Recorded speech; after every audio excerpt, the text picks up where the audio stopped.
Wadau rada. Mko fiti, mko chonjo, mko bie, mko sambamba, asanta sana.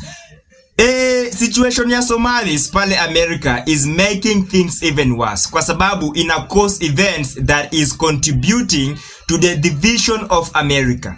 So leo nataka tuangalie our Somalis considering everything that is happening, are they just being picked on ama it's time for Somalis to go back home and figure out their situation?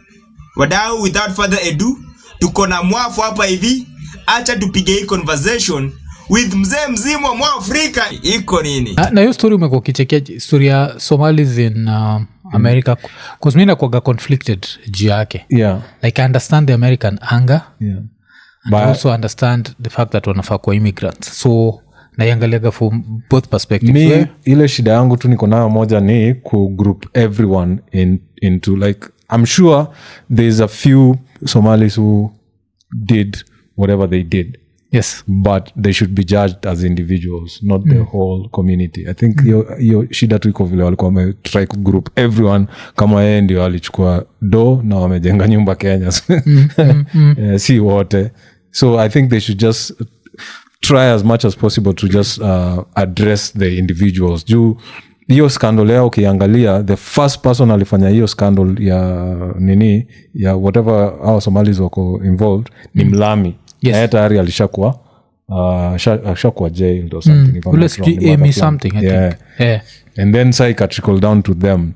So they should also find the leaders, not the leaders, the individuals who are part of that gang. Na wakuwe judged as juu kama saizi huyo mother vile alishikwa hawakusema all white women of Minneapolis. Yes. Unacheki, so hapo tu ndio shida iko. Anaitwa Amy Bock. Yeah. Yes. So feeding our future founder Amy Bock, ordered to forfeit inaitwa $5.2 million. Yeah. So ilikuwa ni article ya nini? So kulikuwa nao mother ndio alikuwa sasa alikuwa carrying leader wa hiyo scandal yote. So the rest pia wangekuwa judged hivyo as individuals. Si kama because hakuna mahali tumeona like a white woman convicted of corruption or whatever. Yes. Okay, but I think niyo design yao. What do you think about that before hata mwafu abonge? Kupatia Somalis collective burden, ili hali kuna fraudsters ni very specific people. Mimi maoni yangu ni kuna interview fulani ama kuna expose fulani enye huyu mse anaitwa Nick Shuli alifanya. This guy amefanya hata the political career ya Tim Walz, ule governor wa Minnesota, imekatika. Hiyo interview ni powerful bro. Hiyo interview, hiyo expose, it is a YouTube video. Huyu msee alikuwa anatembea kwa hizi daycare, supposed to be daycares pale Minnesota ambazo zilikuwa owned na Somalis. Na alikuwa anafika pale ana expose situation kwa ground. Hapa hivi kunafaa kuwe na watoi 99, hakuna mtoi hata moja. Ile hali hii facility for the last 2 years imepata X amount of money, $2.9 million, $5.9 million, kitu kayo. So hiyo expose ilifanya huyu Tim Walz akwe very unpopular pale America, na probably political career yake itakuwa imeishi hapo hivyo. But tukikurudi kwa hii mambo ya hii accountability yenye Somalis inabidi wabebeshwe as a collective community, I think it also comes from hiyo video. Kwa sababu Somalis are a very tribal community. Hata ukiangalia kwa dunia yote, Somalis are one of the most tribal community kwa dunia mzima. Na these people, they are being given this responsibility wote kwa sababu they never blew the whistle, they never presented our fraudsters, they protect each other. Hata ukiangalia kwa hiyo vida, like it's like, unaona, it's like they are trying to hide something as a collective. That is why they are saying, okay, it is Somalis. Why? Because Somalis are mostly responsible for the fraud na Somalis are trying to protect each other instead of exposing the suspects, kitu kama hiyo, ama the fraudsters. Unajua ni home kwao. So since ni kwao, yeye wana expect even if she's a criminal, she's one of their own. So I think with her wengine wanaangalia the fact that it's not one of our own. Ushanutisingio design ya like I think ni any situation we might not look at it that way, but try to imagine umeenda kupiga sengeta Nyeri alafu upatikane yani imeandikwa Onyago yani maleta wizi huko kwetu. There's always that level of outsider. But ikifika time sasa ya judgment mwafuta sema wajaka wote wale wako hapa, but sasa unajua raha iko pale ita reason hivyo. The same thing na ukiangalia South Africa waga na very high level of crime but au blame nani mostly Nigerians. Oh, these Nigerians are selling drugs so la chiki but unapata they of course they're South African drug dealers. I think when you are an outsider you are judged more harshly. The same way niko sure msapere ashiku ujakani akiiba yani ukuyu wekuja kuiba huko kwetu inaweza kwani. So I think that's why they judge that. But sasa with Somalis na yangalaga from another perspective, assimilation ini story pia tuli have na like a comedian fulani nini anaitwa Edan na nilikuwa namwambia you have to assimilate in a foreign country. Mkienda mjisegregate kabisa you might make the locals feel some side of way, and of course utanipatia opinion yako. So mi kona yangalia from the perspective because with all this I always blame the males.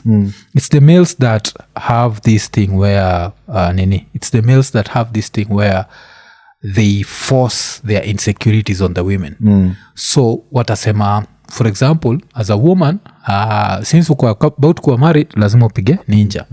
This is not your country. You're not allowed to do that. And kuna watu watakuwa like oh but it's your culture. Then una twist hiyo. Unasema saizi ukienda Dubai, are you allowed to do any culture that's not acceptable in Dubai? Are you allowed to do any culture that's not acceptable in Saudi Arabia? So why then should the Western countries embrace all your culture? Una understand? I feel like it's a balancing game. Kuna balancing flani ile I think the Chinese have managed to. Before tufike hapo kwa Chinese, I think Mwaf has raised a very important point going back kwanza kwa ile mambo ya kusema ati they are not supposed to be judged as a collective, they are just supposed to be judged as individuals.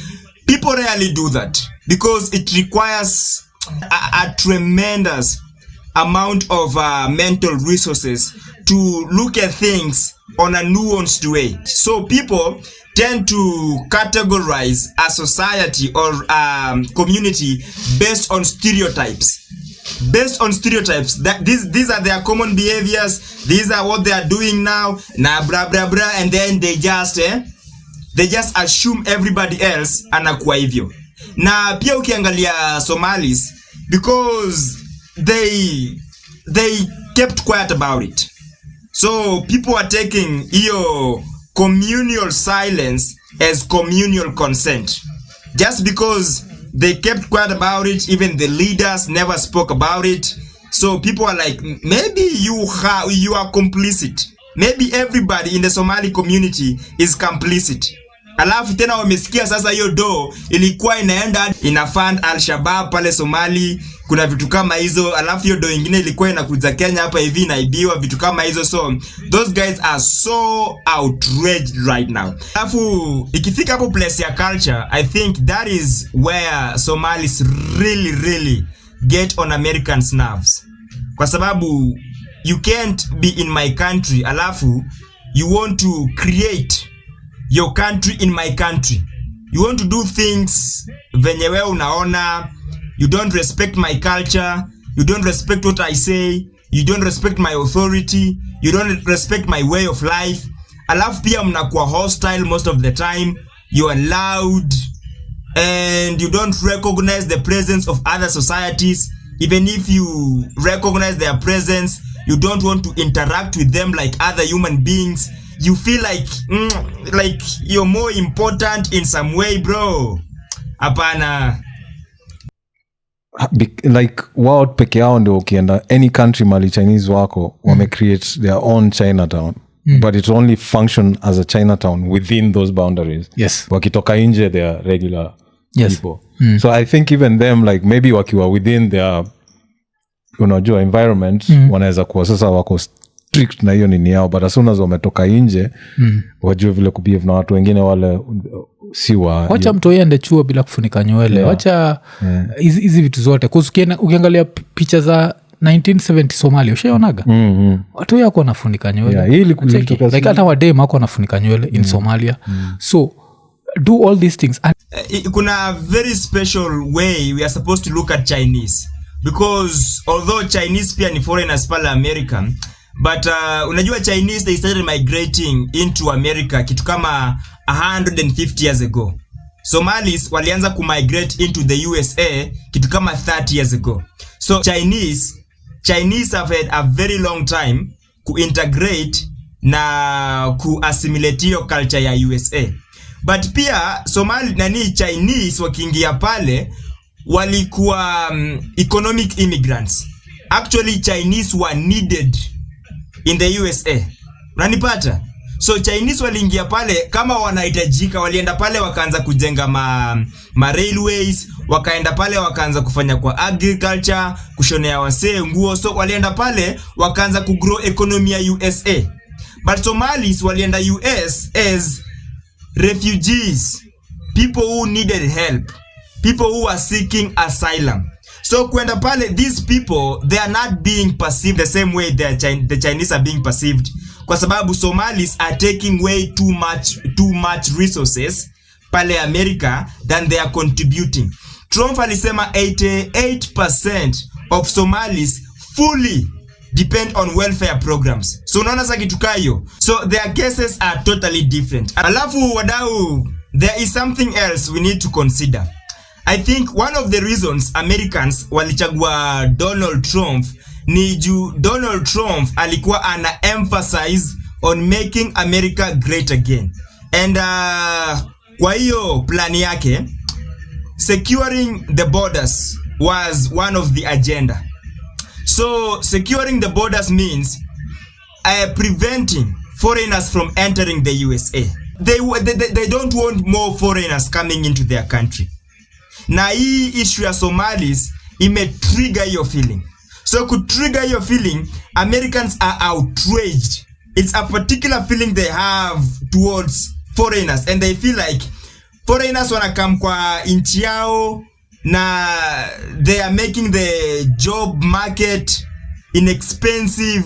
They are destroying opportunities for the real Americans. I would say they come into the country na they are working, jobs na they are being paid less than minimum wage, something that most Americans are against. I would say they come into their country and crime rates skyrocket. I would say they come into their country and all of a sudden unapata kuna drug epidemic, fentanyl, kuna meth, kuna opioid, hizi vitu zote, homelessness, America inakuwa chafu. So there's a way Americans wana ascribe most of the problems zenye zina happen pale to foreigners. Na hii kitu ya Somalis is just a trigger. I think most Americans feel that way about foreigners. If you can't do them, leave the country. Yeah. It might sound harsh, but don't make anyone uncomfortable in their house. Najua hauwezi enda the same thing like musamaga ukiwa kwa keja yako unaweza kuwa unajiscratch tu nuts zako vile unataka. But as soon as umeenda kwa keja yenyewe unaweza taka kuscratch nuts uende kwa choo uziscratch hapo. Why? Because utaki kumake huo host feel. So hiyo ndio mimi feel, and with that na blaming the male, not even the females, because the male that come up with all these bullshit rules. That's why unapataga like if you ukienda countries zingine hizi vitu si lazima zifuatwe. Like you'll find, niko nasikia Morocco is a Muslim country, basi lazima ufuate hizi rules zote. Ukienda Saudi Arabia it's extreme. Saudi Arabia na kwa gati madhako akitaka kwenda kwa shop, kama budako hayuko unajua lazima kuitisha permission. Yes. Na tuseme uko busy and you have like a 5-year-old son. 5-year-old son anashika mkono wa madhako alafu anampeleka supermarket. You understand? Hiyo ni insecurity ingine. That level of insecurity. Level yani. Yeah. Like, unapata say wataenda hizi countries waseme it's our culture, it's our religion, but if it's making them uncomfortable, then you have to ask yourself, if God can't forgive you for uncovering your hair in America, and God can't forgive you for not doing these things in America, we have to make up our mind. Is God omnipresent? Sindio? If God is omnipresent, then we do not need churches, we do not need mosques. But you see now, kama tuko Minnesota, we might say we don't need a mosque. But cause wewe saizi uwezi enda Riyadh na ufungue church. Nisikia something very interesting that Riyadh hainaga a single church. Like Saudi Arabia haina a single church. It's the only country in the world. I had something close to that. I don't know how true that is.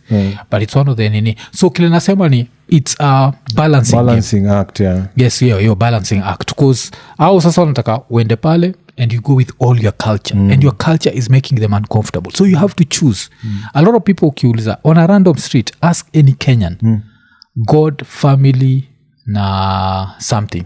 Who do you put first? They'll put God first. Sindio? So if this country is going against everything that your God stands for, the prudent thing would be for you to leave. But do not change them. Nacheki. So that's why nasema that's the balancing act. So with me naangalia hivyo wangekuwa wameassimilate more. Ile kuna ulicheki ufala alikuwa na go round Minnesota. Alikuwa na bus. Yes. I don't know how nini. The white guy. Yes. Ulicheki kuna time alienda kwa park fulani ile imejatua som. Afu nauliza angalia, is there anyone else who's not Somali hapa? Unapata tu ni hao peke yako. How just assimilate, and assimilation is important when you're in someone's house. And this is the funny thing. Ukiangalia refugees.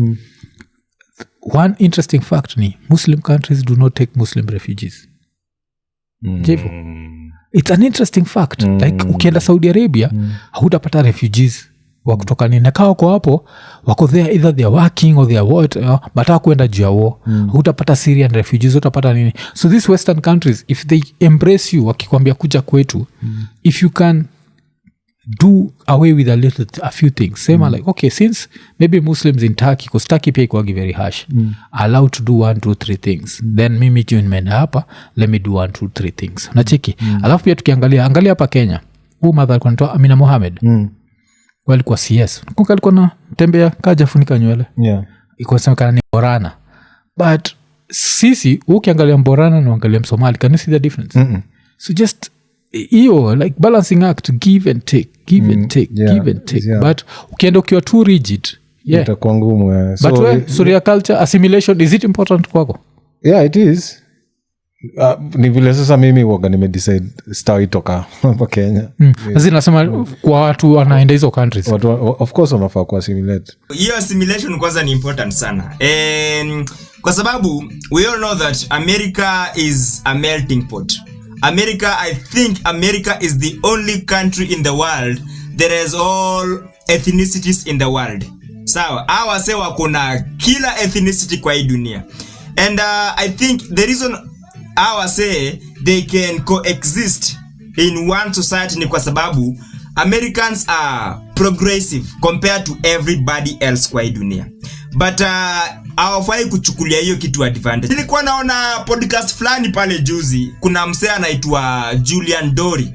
Hiyo ni podcast ya huyo msee na alikuwa anabonga na kijana fulani anaitwa Tyler Oliveira.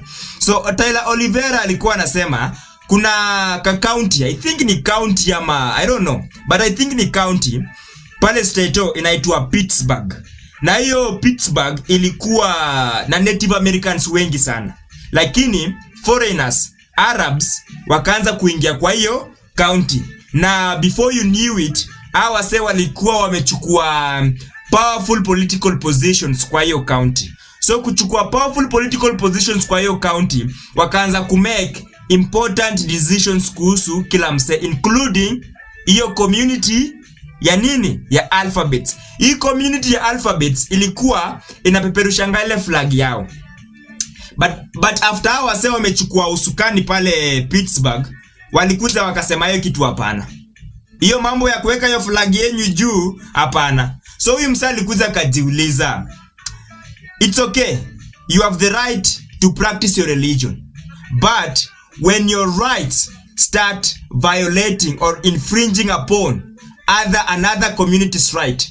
Hapo hivyo inafaa tuingilie ka society. Hapo hivyo inafaa tuingie alafu tu rebuke. Hapo hivyo inafaa tuwakosoe. Amwezi kuwa at rights zenyu of worship anza kuoppress wase wengine.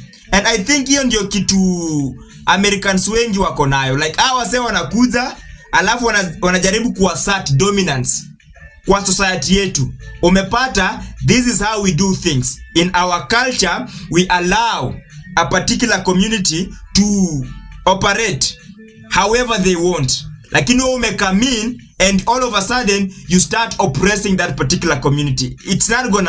That is not gonna fly. Hiyo wamekataa. That's the vile tunaongea juu ya hiyo balancing act. You don't have to completely get rid of everything you believe in, but I think for a few hours when you're outside the building where you're with other people, you can act like them for a few, even if you're acting. Yes. Yeah, it's not true, you're acting. You're an actor. Kama wao kiasi because uko kwao. Vile when in Rome. Yes. Yeah. Do what Romans do. Yeah, and then ukirudi ndani ya nyumba, you do what you do in your house. Yeah. Hiyo ni ukweli. And that is another difference between Somalis and Chinese over there. Chinese walifika pale, hata kama kuna Chinatowns, and their culture is very, very strong. They welcomed Americans to share into their culture. They are not hostile, they are very hospitable. I say, saizi, paka Americans, they admire them. Chinese are very important, is a very important ethnicity in the economy of the USA. I say, they have worked their way hadi kwa middle class opportunities ama middle class jobs pale USA. I would say they are contributing in the field of science, hii mambo ya discovery, hiyo mambo ya military, hiyo mambo ya technology, hiyo mambo ya AI. So I would say they are very significant kwa economy ya USA. To a point saizi, say hata ukifukuza pale USA to some degree utakuwa una interfere na economy ya USA. Say walikuja wakaleta martial arts, kitu ambayo ina unify watu wote pale USA, and that thing is very admirable. Na hiyo ndio kitu Americans wengi they prefer Chinese over waseka Somalis. Hiyo tu I don't know. Sijui vile wanaifinding ikiwa hard sana. And I will comment the males. I don't think the females frayaga hizi this level of scrutiny that they have to check everything. Ucheketa kuna fala alikuwa amepost nini fulani, acha nione kanili I think I reposted it. Kuna fala alikuwa amepost like what happened, the king of Norway alikuwa na go around akisalimia watu alafu akamit some immigrants from like a Muslim country. Sikumbuki ni country gani. And haku nini alikuwa anatrai kumshake mkono jo. Nacheki, a Muslim woman refused to shake hands with the crown prince of Norway. Nacheki. And you're there like, why? This is the most human thing. You understand? Yeah. Like it's the most human thing to do. Unajua msekawe sasa ukimfanyia hivyo, hata any normal person ukikataa kushake their hand wataonekana ni madharau na watakuwa offended. It's the most universal culture ever. And why does a woman feel like she can't shake hands with a man? It's because another man told her that means that it's what's it called? It's bad. I check it. The same thing, kulikuwa na influencer fulani but sikumbuki alikuwa influencer mgani, but kulikuwa na some female influencer ni mbigi sana, but she happens to be Muslim. So during the festive period, one of the companies ilimpatia like package, alafu after kumpatia package ilikuwa like she does a promotion.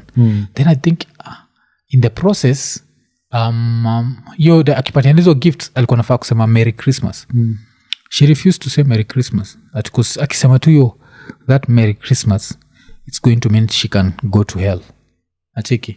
But she took the money, she took the gifts, she took the what. So it'll bring up a whole other debate about that. Nacheki. So these are very uncomfortable conversations. But musemaga, mi kuna vitu mojuaga. Nikienda Dubai, there are things I don't do. Yeah. Nikienda Qatar, there are things I don't do. And I always say, if nikienda kwa hizi countries, I observe all the rules, then someone from these countries ama similar countries should go to these other western countries and play by the same rules. We cannot have ati kwako because what it makes it look like one culture is superior to the next. Yeah. Na your cultural superiority is what breeds hate. Easy hate. Na vita na vitu kaa hizo. Yeah, na vitu kaa hizo. I think Mwaf has just nailed it. The moment unaanza kufikiria ama ku make the other person think that your way of life is better than their way of life, hapo mtaanza kuwa na ngori. And considering kwa hii situation, wewe uko kwa nchi yangu, and I think it is something that Somalis have to start learning and taking seriously, kwamba ukienda kwa nchi ya mtu, you're not supposed to show some behaviors, there are things you're not supposed to say. Kwa sababu nimekuwa nikiobserve matamshi fulani ya Somali leaders hapa hivi Kenya. No, every Somali is a Kenyan Somali. Get your IDs. There is no discrimination. Get your IDs. You can be 60 years old, you can be 50 years old, you can be 20 years old. Get your IDs. Forget about your tribe and where you have come from. In the past, there are particular communities that were listed as Kenyan Somalis. No, every Somali is a Kenyan Somali. I don't know if this is a recent thing ama ni matamushi lisemwa kitambo, na matamushi kama hiyo ndio inafanya sisi kama wa Kenya tunaanza kuwa na issue na hawa say. I don't know ka Somalians wana understand kwamba the reason why hizi territories zina exist, kuna Kenya, kuna Somalia, kuna Uganda, kuna Rwanda, kuna Ethiopia, kuna America, ni kwa sababu different territories host different societies, and in these societies they have different values, different cultures, different beliefs, different worldviews, different religions. Now the reason why our say wanna isolate is because they want to ensure there is a conducive environment for them to pass on their values and share their culture without any interference. So wewe ukitoka hapa hivi uenda kwa territory ingine uanze kusema hapana, this is how I'm supposed to live my life, kutakuwa na shida. And they are also supposed to understand that just because uko kwa hiyo territory, it does not make you a native, or it does not make you one of those people. Just because you're in Kenya and you're from Uganda, it does not necessarily make you a Kenyan. You are a foreigner, ama you are a resident in my country. These people have to understand that for you to be recognized as a member of a particular society, you have to meet legal requirements, political requirements, cultural requirements, philosophical requirements.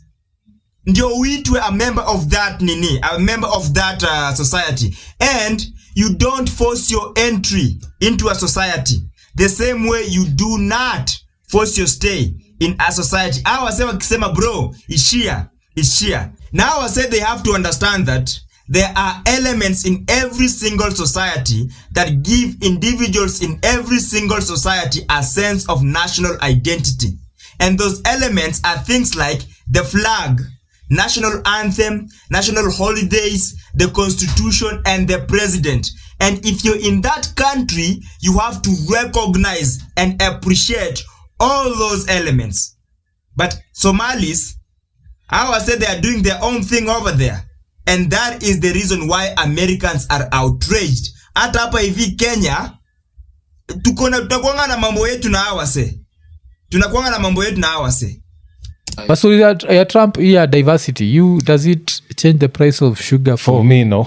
Yeah. Sijali. Mimi kutoka kitambo I think nishawambianga mimi nini zangu za kutry kwenda US ziliisha. I'm never trying again unless wao ndio wamekuja kwa nyumba yangu kuni offer like Zach tunataka kuje. Yes. But mimi mwenyewe nimetoka, so that doesn't affect me, but I know it will affect a lot of Kenyans because ilikuwa one of their ilikuwa ndio ticket ya watu wengi kwenda majuu. Yeah, so once hiyo imechange, and then that's not the only thing that's going to change by the way. So kuna zile pia nasema watu nacheki vile wase walikuwa wanaenda states wanamari. Nilichekiwa hiyo pia alisema kuna cut off, kuna mwaka fulani kaa huko umeifanya by hii mwaka hiyo pia inaenda kukua cut off. Because kuna ubo yanajita Mkenya Marekani TV alikuwa ameweka US immigration rules tighten, green card path under Trump. ikakuwa marriage based green cards no longer guaranteed.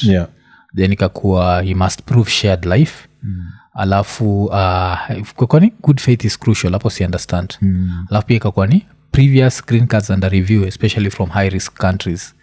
Alafu saa hizi diversity visa lottery ended. Hiyo sasa imekuwa nini. Alafu akasema that American safety is non-negotiable. So hiyo ni Trump. So Trump, kuna vitu zinaenda kuchange na hiyo. So I mean for anyone who had like ambitions of going there, hiyo itawa affect vibaya sana. But for some of us like me cause me ilifika time ingine nilikuwa na tension kiasi juu. Unajua walisema that they'll be checking your social media to see what you've been posting. So for me mupenda kuenjoy Trump because Trump mufindiki ni kimoron fulani. Unajua kuna vitu ufanyaga za ajabu. So lazima nilikuwa like what if nikienda hata this year cause nataka kuishia.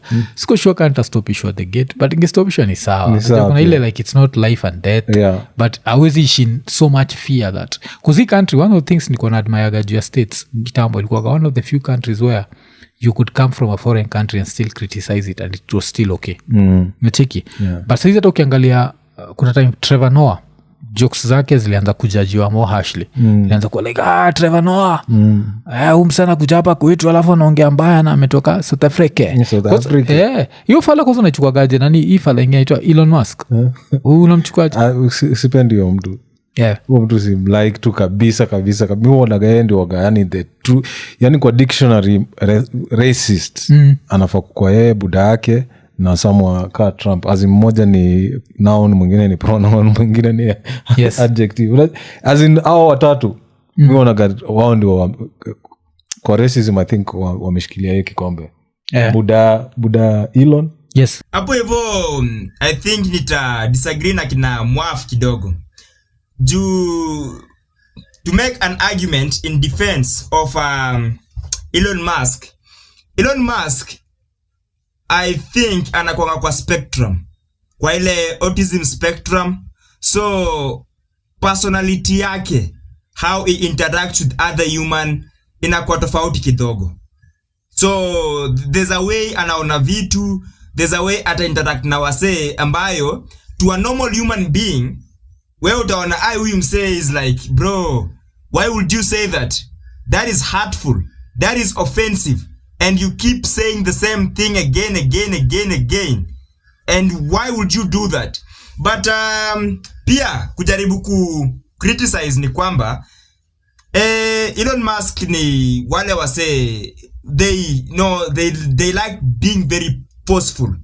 Hata ukiangalia hiyo purchase yake ya Twitter akairebrand kakuwa X, huyo msee alinunua hiyo kitu under the guise kwamba ati anataka kupromote free speech, but in reality according to documentaries nimewatch about the real reason why Elon Musk alinunua Twitter ni kwamba this guy just wanted a platform enye inaweza amplify his own opinions, points of views, his ideas without any restrictions. Kwa sababu hata ukiangalia algorithm ya Twitter saizi it promotes ile content ya Republicans na hiyo conservatives more than it does content ya liberals na Democrats. So ilo ni mse weird.